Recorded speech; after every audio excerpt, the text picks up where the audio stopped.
প্রিয় দর্শক, এই মুহূর্তে আমি আছি নোয়াখালীর বসুরহাট উপজেলার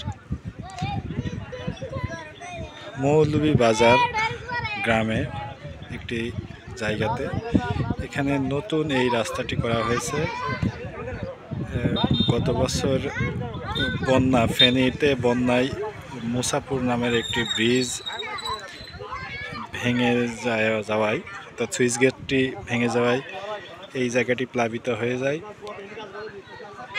এখানে ব্যাপক ঘরবাড়ি ছিল, এখানে অনেকেই এখান থেকে উঠে চলে গেছে, এখনো কিছু বাড়ি দেখা যাচ্ছে ওইভাবেই আছে। তো এখন এই জায়গাটি বেশ বিপদ সীমার মধ্যে রয়েছে।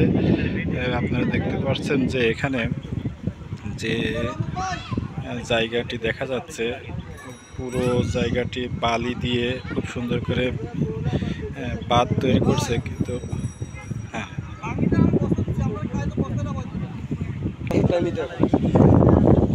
মনে হচ্ছে কিছুক্ষণের মধ্যেই এটি ইয়ের উপরে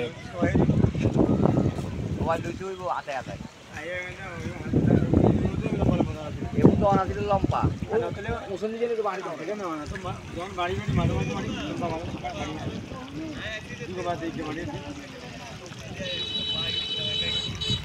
সামনে যে মসজিদটি দেখতে পাচ্ছেন, মসজিদটি কিন্তু প্রায় 3 ভাগের 1 ভাগ পানির নিচে চলে গেছে। মসজিদটি মনে হচ্ছে কিছু ভেঙেই যাবে।